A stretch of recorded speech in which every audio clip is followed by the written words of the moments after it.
it looks like that we will be able to this year, what steps are you going to take to make sure that your city is safe no matter what? And I was clear when I rolled out my blueprint to end gun violence that there were many rivers that fed the sea of violence, and we have to dam each one of them. And we're going to continue to roll out a clear plan of what we can do within our span of control here in the city. The commissioner announced she'll be rolling out and actually putting on the street our anti-gun unit using precision policing. We're going to focus on precision resources, our partnership with our crisis management team. We laid out our whole agenda. We want our outside entities, the state and the feds, to look at what we stated and hopefully join us in that. But regardless of what happens outside the city, I have to keep New Yorkers safe. That is my obligation. The buck stops with me. More police officers. We're going to maintain, right now we're at 35,000, roughly that figure. We're going to do, number one, before we bring on an additional police officer, we're going to look at who we have. Why do I have police officers that are sitting doing clerical duties? So once we bring our officers back to patrol, we could do a real analysis of how many officers we need, and we're going to do something else. Better deployment with our manpower. How are we utilizing the manpower? Are they at the optimum level that we deserve? And no matter what we have to do, in the number of police officers, I'm going to make sure we have the right number of officers to keep our city safe. That's my primary obligation and responsibility. I know that you said congratulations on being blessed with a surplus as much as you have. You did say and made it clear in your presentation that spending right doesn't always necessarily mean spending more. At the same time, if you are contemplating adding police officers and giving the department a little bit more financial leeway to do what you need to do to keep the city safe, what I didn't see was any sort of specific number towards that. Can you give us, in terms of dollars or percentage-wise, how much more the police department will get to do the job that you think they need to do? No. Next. Matt? No, I got off topic. I'm sorry. Okay. Julia. Yeah, Mr. Mayor. So what would you allocate to new technology for police work, and what are you looking at as far as improving the technology that they have? We have to do a better job. I'm a big believer in using facial recognition correctly within the confines of the law. I'm a big believer in that we have technology out there that can define now if people are carrying a gun, we should use that.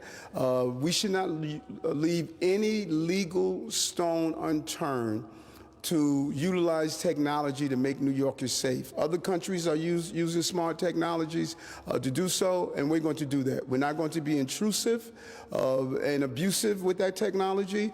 My chief technology officer and the deputy mayor of public safety, they are charged on my behalf to go out and find that technology, and I'm open to making sure the investment is right, that we get the safety that we deserve by using that technology. Hi, Mayor. How are you? We haven't seen the line items yet.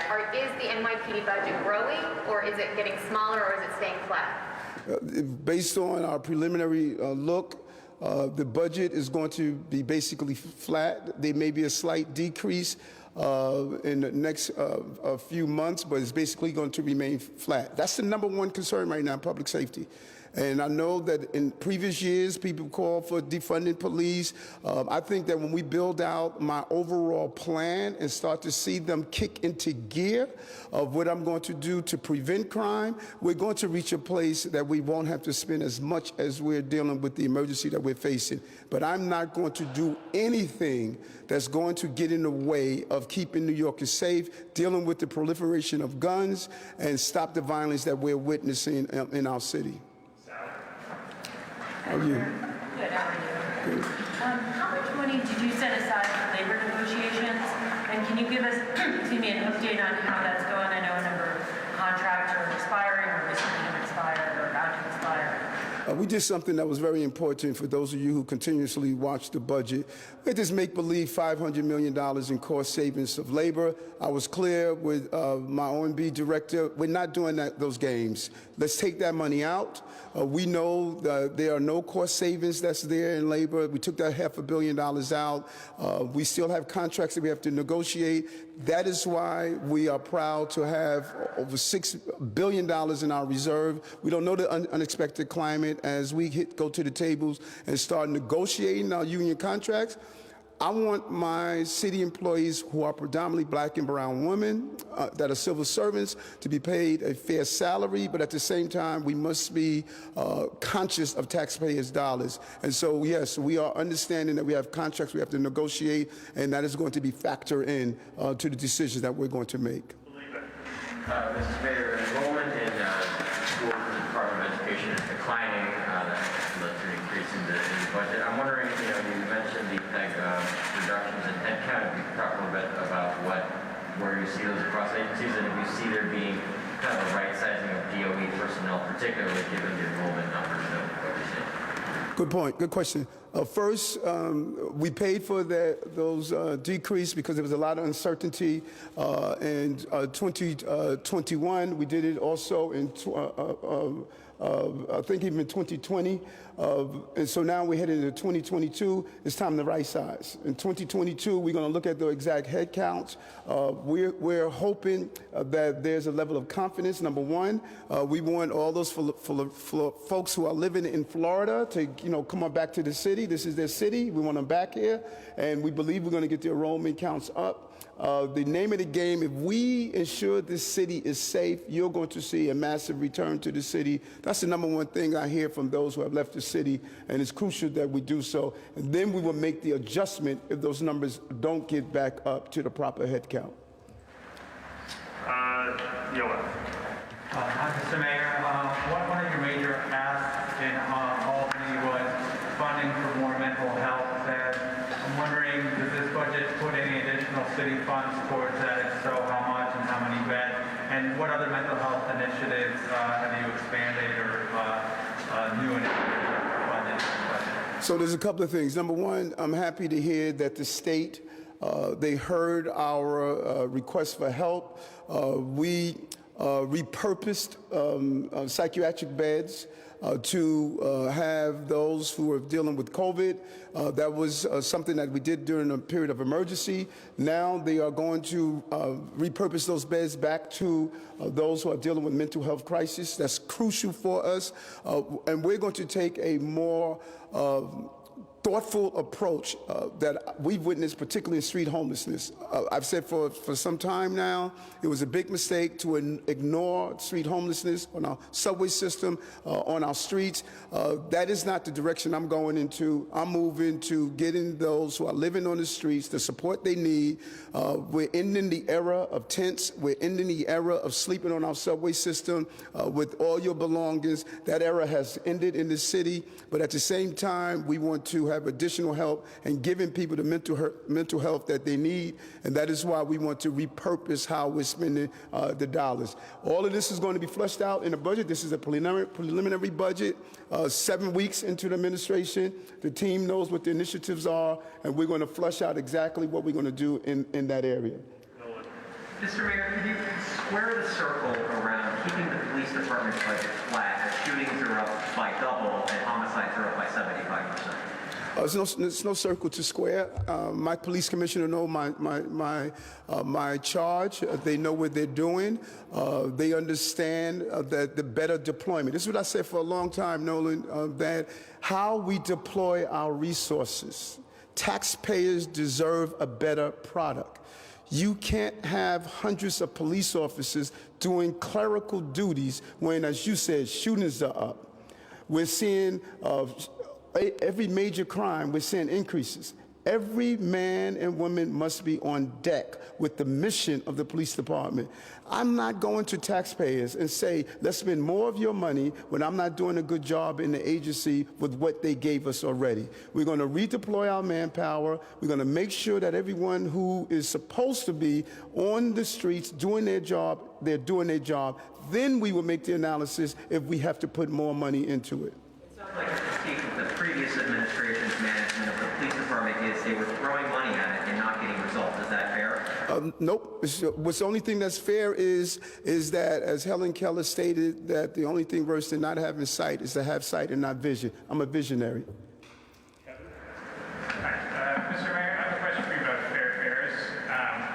The applicants pointed out two flaws with that program right now. It's not enough awareness. About only a third of the people who could apply have applied, and that the income threshold for federal poverty level is too low. Do you support raising that threshold, and how will you make more New Yorkers aware of fair fares than previous administrations? Great question. This is one of the failures of New York City.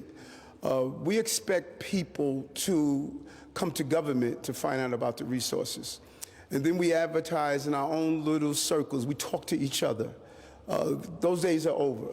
I'm partnering with the speaker, and I take my hat off to Adrian, Councilwoman Adrian Adams. We're going out to New Yorkers and telling them the benefits that are available to them. Now, let's be clear.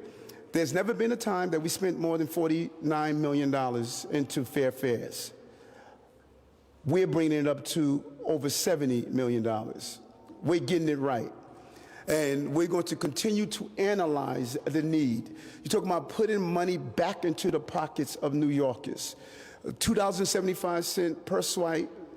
When you add that in two fare zones, you're talking about a serious dollar amount that can pay the meals for a family or a household. And so our goal is, number one, to baseline this. It has never been done before, and to increase the dollar amount, and to make sure we go out to New Yorkers and use our partnerships of grassroots organizations to let people know about this and get a better accessibility of it. The income threshold is the same for Mississippi as it is for Manhattan. Is that right, or should it be higher? That's something that we're going to evaluate and discuss, and that's part of what we're going to do in our executive budget if we need to do so. We want to reach as many New Yorkers as possible. Mr. Mayor, given that we haven't seen the full budget plan yet, can you tell us anything about whether or not you are planning to change the way that Mayor de Blasio allocated the $13 billion in federal aid that New York City is receiving from the way that he had planned to spend it, a lot of it on 3K and other big ticket items? Well, the goal of the budget was to, as I stated in my speech, was to really go at the underlying reasons that we're seeing the institutional poverty and inequality in this city. And I take my hat off to former Speaker Corey Johnson and folks like Councilwoman Adams to put a pause on just the spending that took place. Remember, we're going to lose this stimulus that's from the federal government. We're not going to continue to have it. So we have to get it right in 2022 and lay the foundation for 23 and fiscal years 23 and 24. So we're going to examine the dollars we have remaining to spend and make sure that we're spending correctly. Would I have done some things differently? Yes. But we have to look at what's in front of us right now. But we want to invest in those long-term things. Pre-K was a success. It was the right thing to do. Drilling down in education is the right thing to do. Using those infrastructure dollars to build is the right thing to do, but we have to also attach to that a real job plan so we can hire locally. So we're examining how to best use the last of these stimulus dollars, and then encouraging the feds. We got to get build back better. That bill, we need it for the billions that can go into NYCHA. They're dealing with a $40 billion capital deficit, so we need to get as much help as we could possibly do. But I want to be clear on this.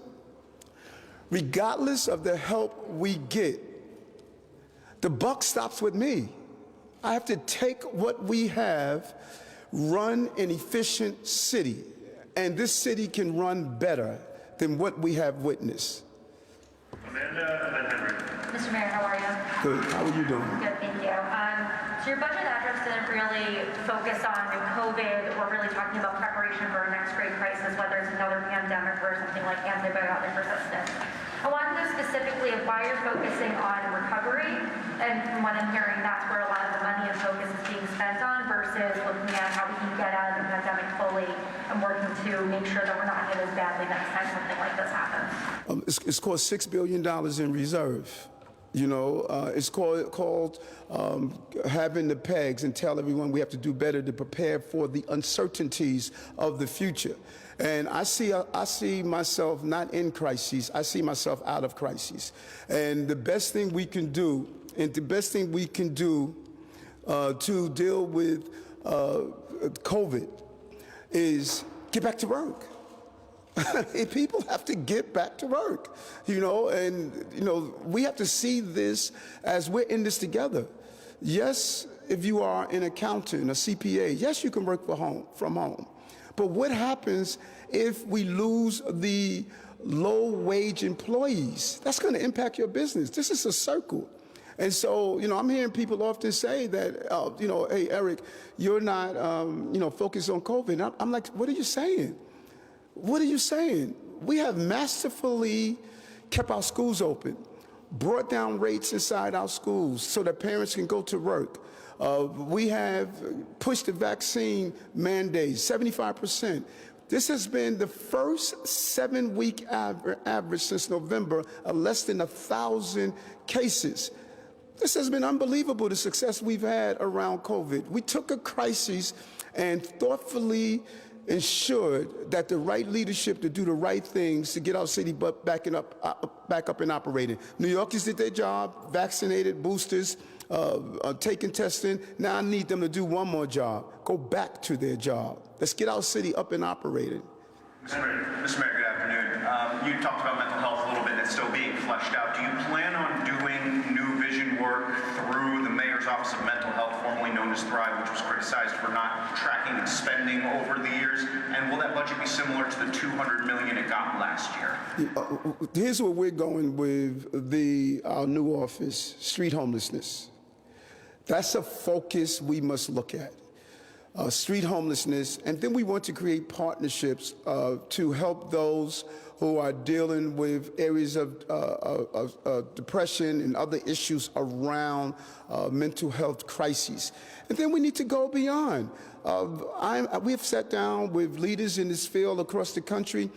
Using telemedicine could also be used during mental health crises. We don't do that. We're afraid to think differently. And so our focus is going to be focusing a lot on street homelessness, where the crisis is, because if we get that right, we deal with some of the crimes, some of the assault, some of the people who are dangerous to themselves and others. That is our huge focus, and we're going to rethink how we use that office, and I'm excited about the team that we're putting together to address it. Chris, and then we're going to take a few off topic. Thank you. Mr. Mayor, you mentioned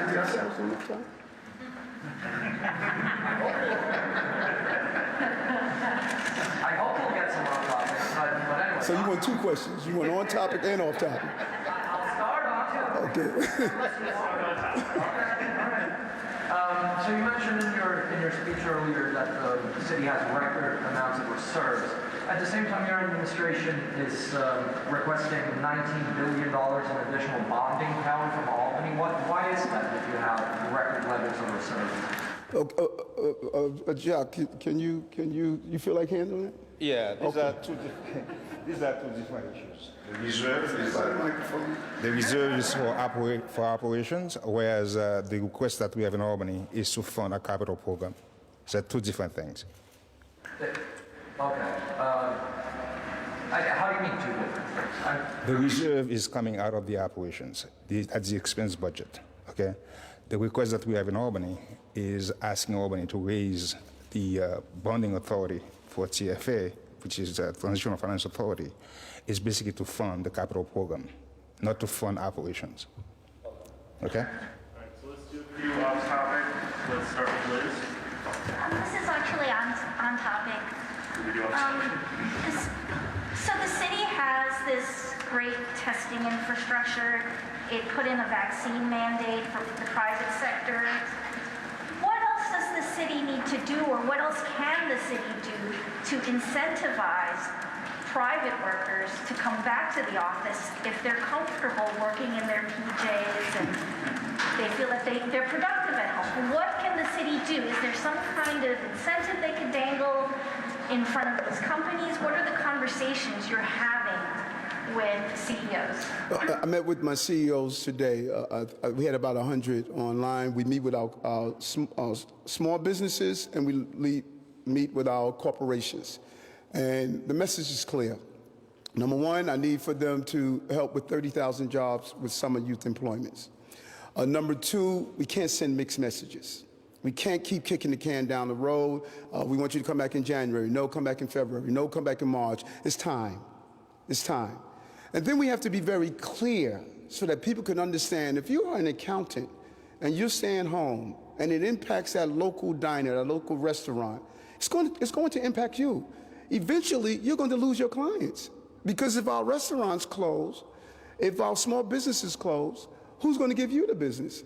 So I think that many of us are believing that we can stay home and not impact our financial ecosystem. No, we're connected. New York City can't run from home. We're all connected. We need that cab driver operated. We need our tourism industry boosted. 70% of our hotel occupancy are business travelers. If no one is coming in, those hotels are going to be impacted. So who's going to give that account in the business?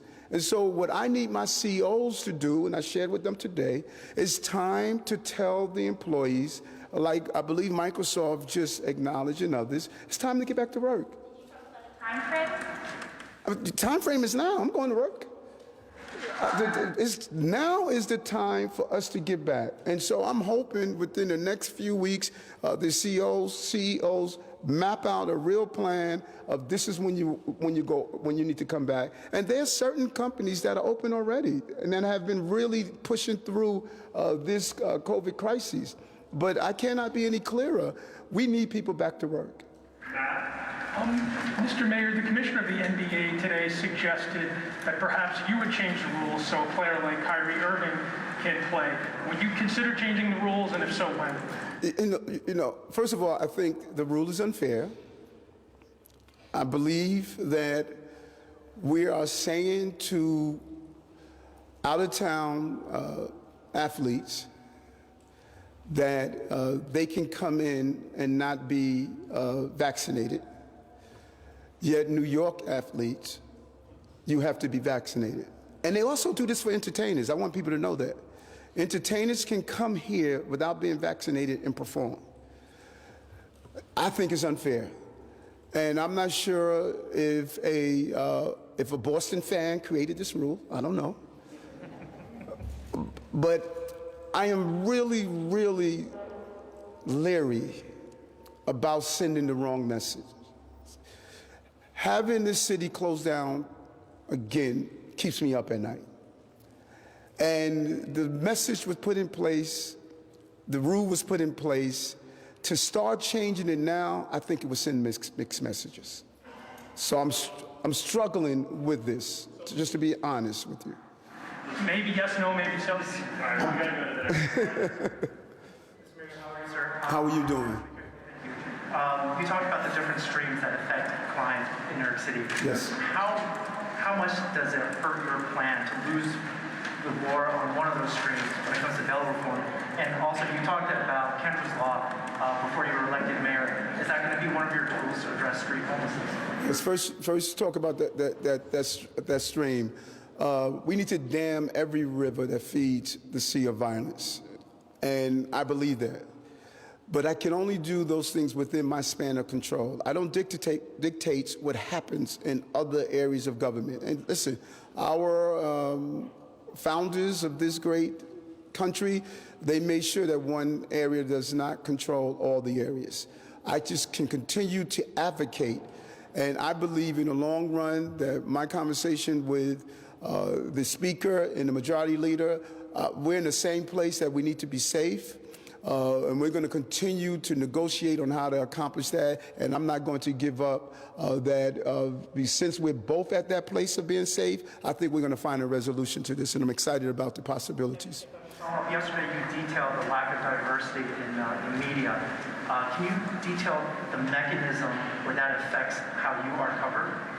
Yes, but two things. Number one, my staff would tell you, I say what I say, and I don't sleep on it. I don't live on it. I don't live in it. You know, there's nothing personal I have against anyone, But I'm going to be very clear on my expectations. And it's nothing personal. And, you know, I think of some of the people I have in the media. I think Josh from the Daily News editorial board, I think he's a solid guy. You know, they disagree with me. And who has been more kinder outside of Nolan to me than the Post? So this is not attacking. I don't know when I come to a platform and don't say, hello, Marsha. And everyone knows I adore you. So this is what this is about. That sometimes I think we don't realize it. I went to the fashion show on Sunday, and the fashion industry realized that they were discriminatory towards women based on their body type. And finally, they're allowing women to model. They were discriminatory towards hair texture. They were discriminatory towards people behind the scene.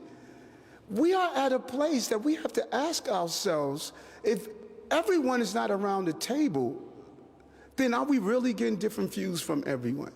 That's what this is about. And if I'm just a black mayor that is just going to go through the motion and say, oh, you know what, I got elected, and not use this platform to go after the systemic inequities, I know what T.Y. Chan went through as a Chinese reporter. I know what my African-American reporters are going through. I don't see reporters that's from the Sikh community. We had to diversify this, and it's a painful conversation. I know people would say, you know, well, oh, he said he has the only black reporters. Listen, fine. Just as a black NFL coach says, we need to start allowing black coaches. Everyone is becoming conscious, and either we can drag everyone along, or we can sit down together and say, listen, let's look at these inequities and change the way we're doing business. And I'll be darned if I'm going to remain silent because it's painful. Pain brings growth. Hi, Mr. Mayor. The CDC last month published a study based on California and New York data that showed natural immunity during Delta to be far superior to vaccine immunity. Why is the city still not recognizing natural immunity when in lieu of vaccines for things like restaurants and concerts? And this is saying when you are exposed that you build natural immunity? Listen, I sent that over. Someone sent me a report. I looked through it. And based on what I read, there was something interesting here. And I sent it over to my deputy mayor of health and mental hygiene. I said, listen, can we take a look at this? Is this true? What he came back with is that the vaccines allow a longer period of strengthening your immune system than the natural immunity. That's what he came back with, but I told him I need him to study this. I need to find out if this is a viable option, and if it is a viable option, we need to revisit it. Even if that was true, why wouldn't they accept natural immunity for the period that they believe it does last? Listen, he's going to come back with the information. I'm going to follow the science, and I believe let's deal with the facts, and if the facts states that, then we need to have that conversation. But now here's the danger. If we're saying the natural immunity has a shorter period of time, if it's substantial, and you say we're going to allow it for that long, then you're saying every time someone goes to a restaurant, we're going to test them to see if that natural immunity is still present. That just doesn't make sense. Now, can't stay here, okay? I heard you.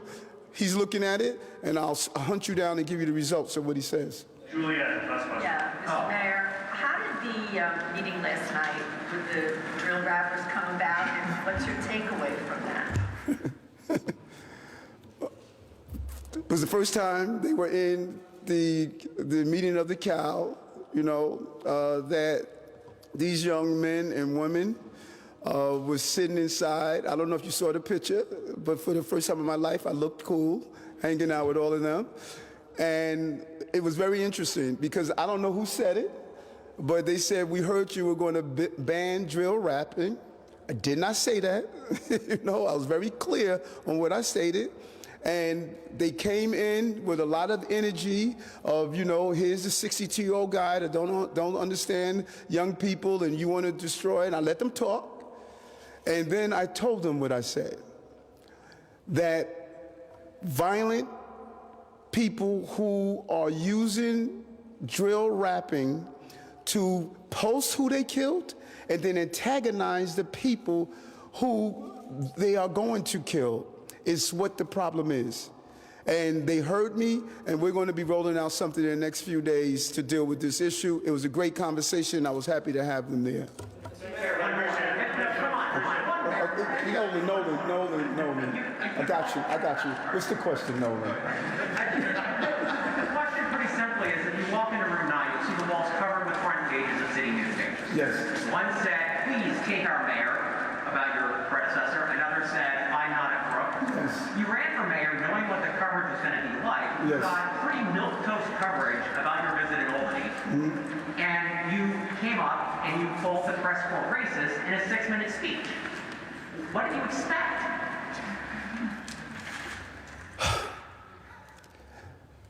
I don't recall one time saying the press corps was racist.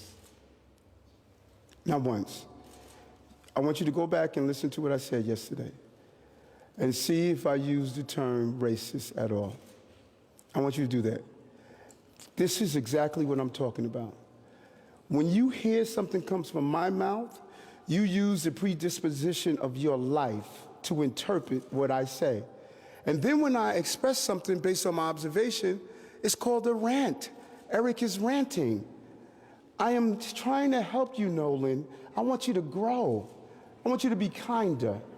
I want you to be emotional intelligence, not to feel that everyone is trying to attack you.